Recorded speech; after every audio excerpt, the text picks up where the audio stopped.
Naaresto ng mga operatiba ng Warrant and Subpoena Section ng Malabon City Police Station si alias Eman, 28 anyos. Ang naturang pag-aresto ay sinagawa sa Barangay Tinajeros, Malabon City sa bisa ng Warrant of Arrest para sa kasong paglabag sa RA 10883 o New Anti-Carnapping Law at 3 bilang ng robbery na inilabas ng Regional Trial Court Branch 292 ng Malabon City.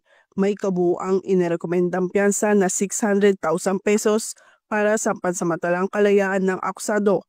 Matapos maaresto, agad siyang dinala sa ospital ng Malabon para sa kaukulang medical na pagsusuri at pagkatapos ay dinala sa Custodial Facility Unit ng Malabon City Police Station para sa pansamantalang pagkakakulong habang hinihintay ang kanyang commitment order mula sa pinanggalingang korte.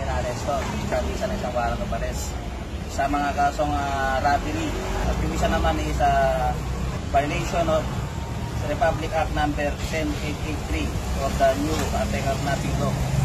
Mula rito sa Northern Police District, ako po ang inyong PNN correspondent, Patrolwoman Glycelan Esperanza, alagad ng batas, taga-taguyod ng Balitang Pulis.